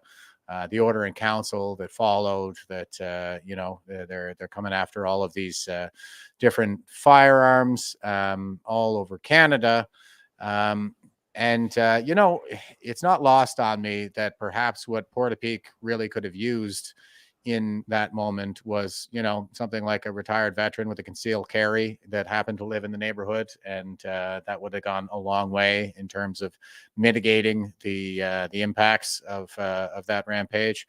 It seems to be the case that there's a much darker agenda at play here, and we still don't have any real answers. What I saw recently was they did the whole mass casualty commission, and nobody's satisfied with what came out of that. But also there was a commission into that was investigating the tragic murder-suicide of a Nova Scotia family at the hands of a Canadian Armed Forces veteran, reservist.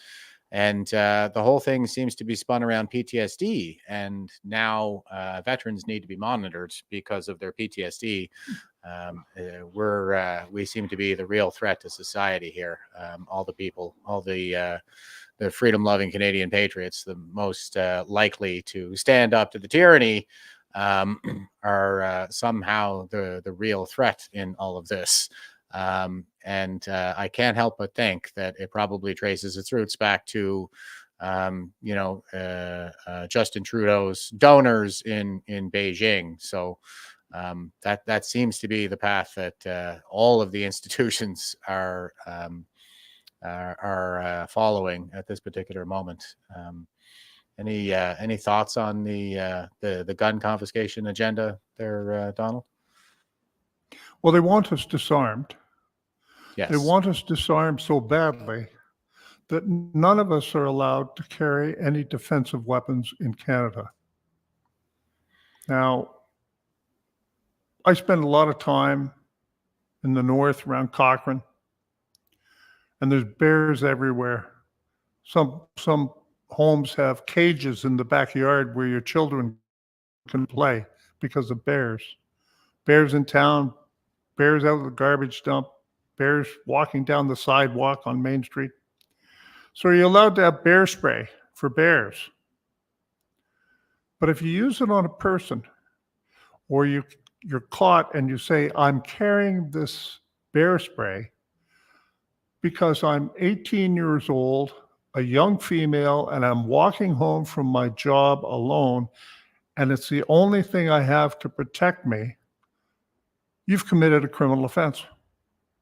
Mhm. So we're not allowed to carry a club. We're not allowed to carry a walking stick that maybe has a little lead tip on it. We're not allowed to carry bear spray. We're not allowed to carry firearms, that's for sure, for defense. So we are legislated to be defenseless. Mhm. And every once in a while, some thugs break into a home, as we saw. I think we've seen it in Alberta, and we've seen it some other places. And somebody defends their home with a licensed firearm, a rifle or a pistol, and they shoot somebody. Invariably, that person is charged with murder, attempted murder, whatever they're charged with. The police seem to require that if you use a weapon to defend yourself in your home, even a baseball bat, you're charged. Mhm. Now, how did we get there? How did we get here? How did we allow it? We know why they want us defenseless, so that they can do whatever they want to us. Mhm. They sure don't care about the gangs of Toronto or the Indian gangs on the Mohawk Reservation smuggling guns and drugs across the border. They don't care about them being armed, but they do care about law-abiding citizens being able to defend themselves. How do we Yeah, get here? 1,000%. You're not allowed to have a taser. You're not allowed to have mace. You're not allowed to have body armor, for that matter. I mean, you can't even use body armor as a weapon, but you're not allowed to have it.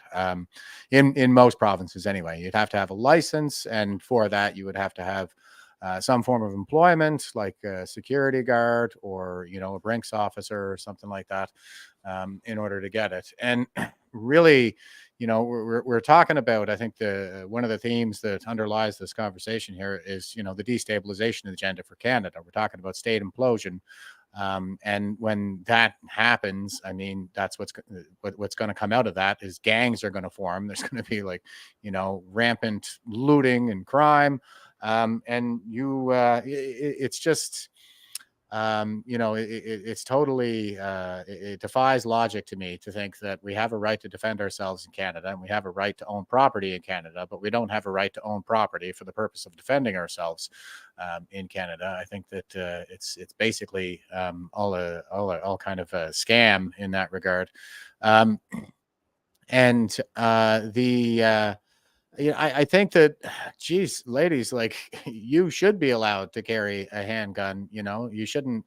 The expectation seems to be that if, and not just ladies, anybody should, but the expectation seems to be that if some ogre is trying to rape you, that you should either fend him off physically or outrun him, and that is not a reasonable expectation whatsoever in Canada or anywhere in the world. And armed societies are polite societies. We see that borne out in the statistics all over the U.S. You know, Chicago is a gun-free city, by the way, and they have absolutely rampant gun crime. But on the other hand, you know, the first ISIS attack on American soil was at the Garland Free Speech event that involved a Dra Muhammad contest, and when the gunmen got out of the car to go running into the venue, they got cut down on the spot because everybody in Texas is packing. So, you know, everything that every kind of measure that we could have in place to assure our safety and greater peace and security in our society is being stripped away from us. That seems You to know, be the case. In Thailand and Laos and Cambodia and Vietnam, you know what's totally unknown? Road rage. There's no road rage. None. Really? Absolutely none. It's Interesting. unthinkable. Road rage. It just doesn't happen. Part of that is because of the national character, especially of Thailand, very peaceable. But the other part is there's a lot of handguns out there. Mm-hmm. And a polite society, an armed society is a polite society, and you're very right there. So there's no road rage. People will apologize to each other. It's just not a big deal. I don't understand this road rage thing. It's a really recent phenomena in my life. I don't know, 10 years, 2015. When did road rage become a thing in the United States and Canada? I don't remember. I just sort of woke up one day and there it was. Any thoughts on that? Well, I think it ties in well with the general theme here that, the thing is that I love firearms as, you know, not just as a hobby, but as a principle. Because prior to firearms, it was essentially the case that the dominant males got to rule our societies. But then through technological innovation, that was no longer the case. And that technological innovation was firearms. And everything since then in the development of like military weapons all the way up to nuclear weapons has been, you know, an arms race, which is at the end of the day an innovation race. And in that race, it is free minds and intelligent people who end up ruling the day, not just the brutes of the world. So that's how we keep a lot of this tribalism, authoritarianism, tyranny, exploitation in check is through these technological innovations. And when you start stripping all that away from the society, I think we end up reverting to that default state of dominant males and brutes having their way all the time, because that is what humanity, I think, is really like if left unchecked. The Toronto Transit Commission, public transit, is an unarmed victim zone. So many stabbings, so many beatings, robberies, murders in Toronto. On that subway system that we used to love, it used to be so clean. I'd ride it to work every morning. And it's now an unarmed victim zone. I wouldn't go on there. I just wouldn't go on there. No more. I fear public transit. And you talk to the bus drivers and the transit employees, they're in a constant state of fear. That's true. In Toronto, anyway.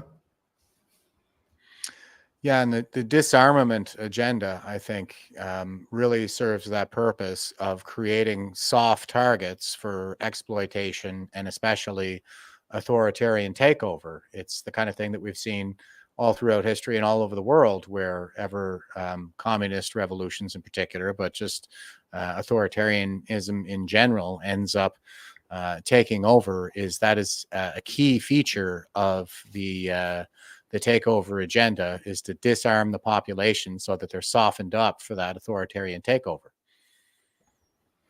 Are you going to allow your teenage daughter or your wife to ride public transit at 6 o'clock after dark in the winter, are you really going to do that? Not if you can help it. Sometimes you just have to, but I wouldn't allow it. No way. Not going to do it. And indeed, I don't live in Toronto anymore. That's how I handled that. Yeah. It's a pretty sad state of affairs. And Stephanie is now late. So Stephanie, you owe me some push-ups. So drop and give me 10. Right on. I wanted to throw, because this is one of the things that we try to highlight here is, these success stories and all the signs of hope out there. And ladies and gentlemen, this is absolutely fabulous, and I am tickled pink with it. Government.exe is corrupt is sharing this out. They say, update. On the 2-year anniversary of Trudeau's Illegal Emergencies Act, organizers planned a weekend of fun music, marches, and speakers to raise awareness on government overreach. Please help spread this message on what's happening on Parliament Hill this weekend. I wish I could be there, guys, but I'm still banned from the greater Ottawa area, at least until I get my charges from the convoy sorted out, which isn't scheduled to happen until the fall of this year. Incredibly, it's been 2 years and I can't set foot in Ottawa. But here is a friend of the program here, Chris Stacey, addressing the press corps in the Parliament, which is just, I think, the greatest thing that I've seen in a long time. So here's our brother Chris Stacey. Here we go. Chris Stacey. So I was at the original convoy the entire time. I'm a resident of Ottawa. I've lived in Ottawa my whole life, and I've been here, I guess, pretty much around the hill, or part of the group that's been come to known as the Wellington Street Regulars. I've been here for the whole time since. So anywho, this weekend we're planning I guess a commemoration is probably the best way to put it. We didn't choose the weekend and the date by accident. This is the time that the Emergency Act was invoked. And, I was there and a lot of us were present for the brutal clear out here in Ottawa. So we're going to remember that. We're going to get together and network, and we've got some fun stuff planned as well. So we're going to have speakers. We're going to have a march around town. That's all been coordinated with the Ottawa Police. So everything should go off without a hitch, I'm hoping. And we're going to have music, speakers, and just try to have an all around good time. So it's important that we remember what happened with the Emergencies Act, but we also want to remember the hope and the love and all the good things that came with the convoy as well. So that's what we have planned for the weekend. So tomorrow, Saturday, the 17th, starting at 11 a.m., there's a permit issued on Parliament Hill. So most of our activities will be on Parliament Hill. That begins at 11. There's some music. We're hoping to have speeches around probably noon. And then the planned march is at 2 p.m. So we've been working with Ottawa Police to figure out a route for that. There are some other things going on in the city. It's the final weekend of Winterlude this weekend, and there's also some other planned protests. So the parade or the march route isn't exactly finalized yet, but we're working with Ottawa Police to make sure that that's going to go off okay. And then we're back to the hill after the march till about 5 o'clock. What can you tell us? What can you tell us about speakers, Stacey? I don't want to put out a list of speakers just yet. We're still waiting on a few confirmations, but there should be quite a few. And some of the people will be the people that are doing different initiatives. So there's people that are working in their local communities and doing different things to attack this problem that we're all facing. And many of those people will be speaking. And then there'll probably be time for an open mic too, and to meet some people afterwards if people are so inclined. What you're expecting from out of town, and can you address the notion of whether or not this is a vehicle-based protest? Yeah, okay. So yeah, there was some messaging that came out earlier today, I believe, CPC maybe. No, there's not expected to be any kind of vehicle protest of any sort. There are a group of people coming from Southern Ontario that will be traveling together, and they've collected some donations for a local church. As far as with the city of Ottawa, there is a general rule that no amplification devices are allowed. We've been kind of sticking to that rule as much as possible. Our event is going to be on Parliament Hill, where we do have a permit. So we have a permit to use amplification equipment, sound equipment, that sort of thing on Parliament Hill. As far as what's your message to Ottawa residents who don't like the convoy? I mean, I would recommend that they come out and try to talk to some of the people that are going to be around. We don't bite. We're happy to talk. And like Derek said, we're trying to reach out and talk to as many Canadians as possible. Yeah, that is the end of the clip there. The sound kind of peters out at the end, but I think just phenomenal messaging on the part of Chris Stacey. And for those of you who don't know, like Chris is a regular contributor here on the program. He's Canada's favorite muckraker. He's got all the best clips of what's going on in Ottawa on his X profile. So be sure and give that guy a follow. He's been absolutely courageous throughout all of this stuff. He had his business ruined due to COVID mandates. He was a successful carpenter prior to this, and I can't help but be reminded of Orwell, when he said that all hope lies with the proles. That was what Winston Smith said in 1984. The proles is in the proletariat, is in the working class. And this is the silver lining, I think, in everything that we're going through right now, is that those of us who are engaged in this fight, like, we get to meet all the greatest Canadians alive. And it's been a hell of an experience to really separate the wheat from the chaff, the men from the boys. And Chris Stacey just showing, I think, some pretty spectacular leadership, I would say, standing in front of the podium there. And he's handling questions from the press corps and things like this, and he just did so quite masterfully. And the messaging is spot on. So I can't wait to talk to him. We're looking for Tuesday. We're looking at Tuesday right now because of the holiday on Monday for perhaps a roundtable on how everything went. But it does seem to be the case that people. Or that the tide is turning, the culture is starting to open up again. And, Marie was just saying we did get one for the convoy, as in the permit for the convoy that was in place there. And we got one for Rolling Thunder as well, but they still wouldn't let us ride the motorcycles around the monument, I guess, because we're not supporters of Hamas.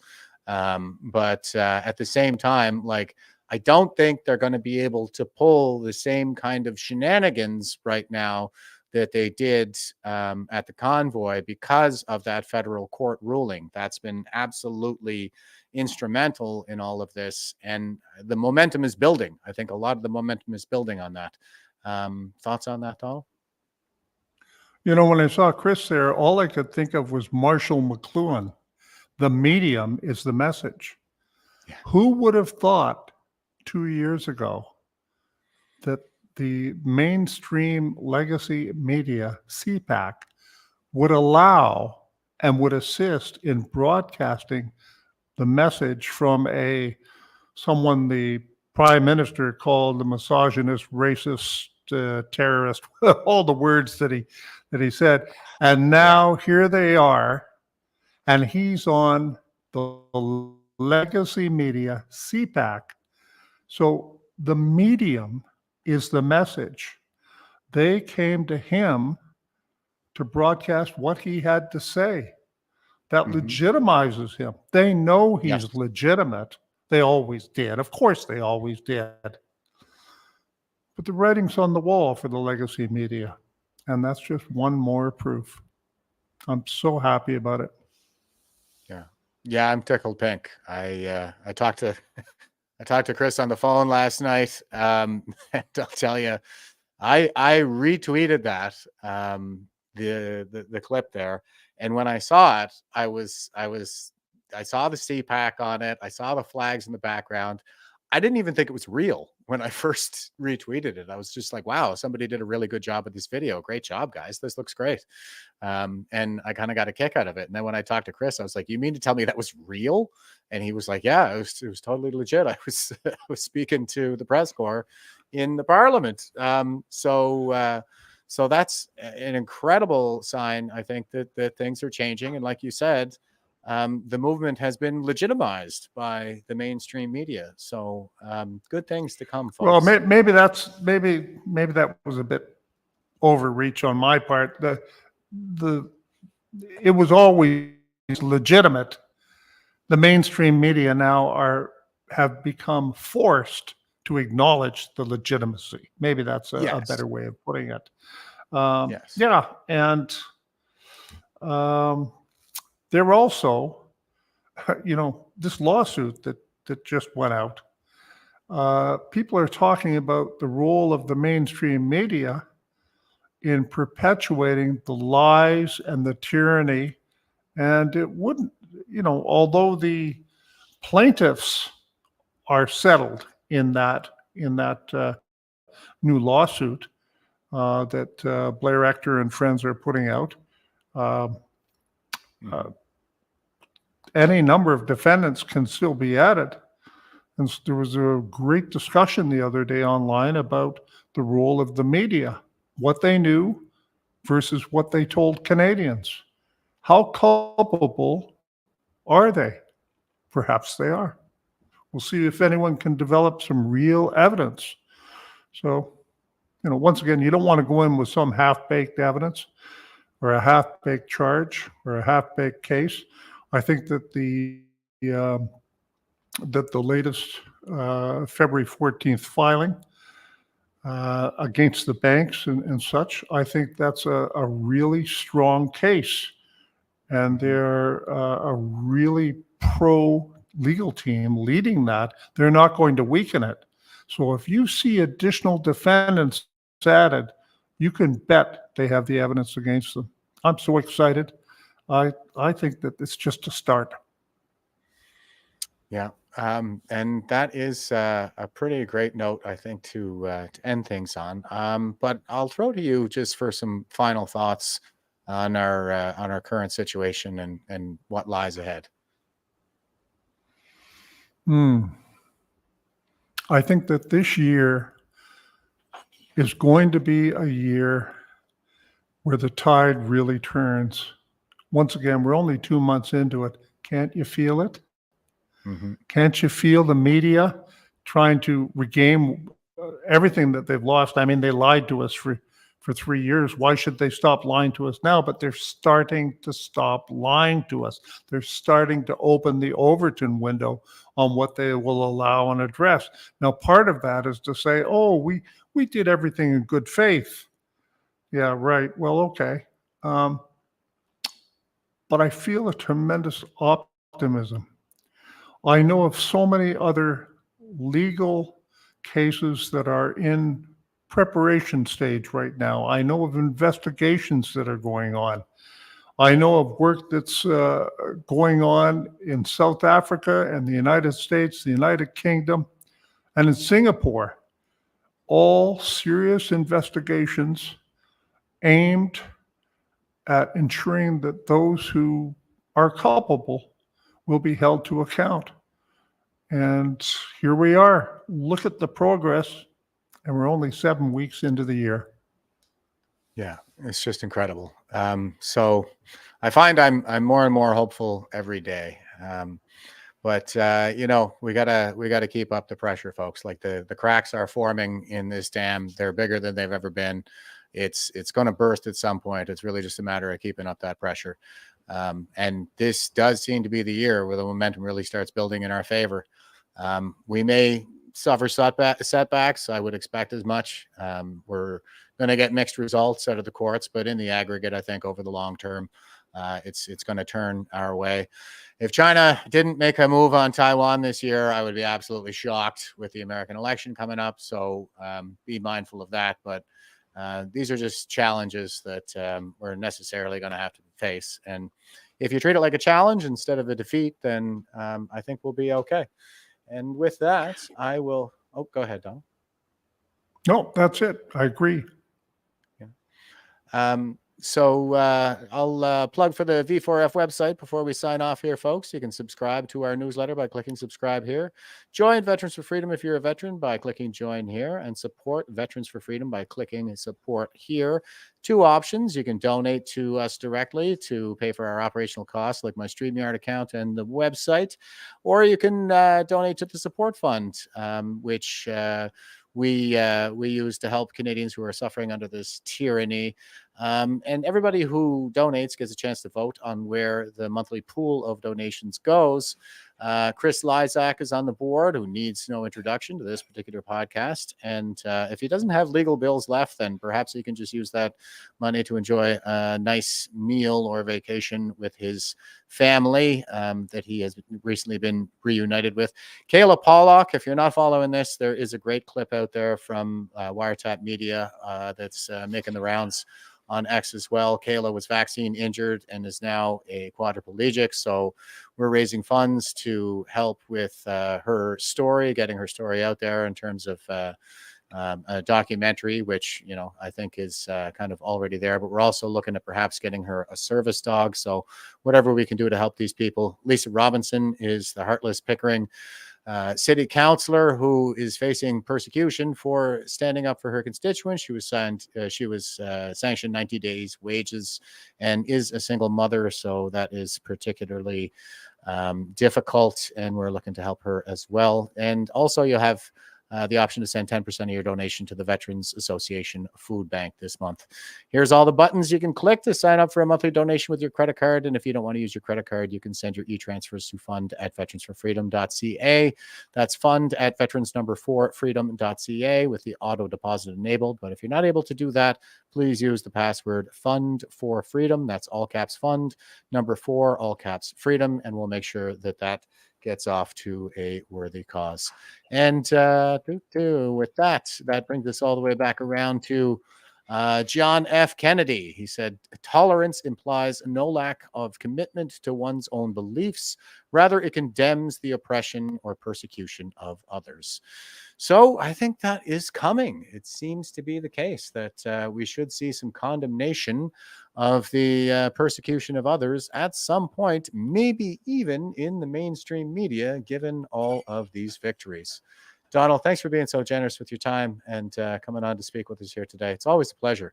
I really appreciate your depth of knowledge and the history and geopolitics. So it's a really great feature. It's a great fit for our show here because we talk about that a lot. So thanks very much, brother. And when you're out of Canada right now, aren't you? Are you Right. I'll be back by May.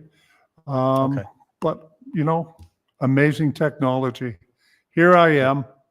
It's 11:11 p.m. here after a full day. It's dark outside. The rice fields are nice and green. Everything's wonderful. I'm on the other side of the world, and here we are. So good morning. Yeah, good morning to everybody. And with that, folks, thanks for tuning in. Until next time, stay frosty and stay safe out there. Won't you help to sing these songs of freedom? It's all I ever have. Redemption songs.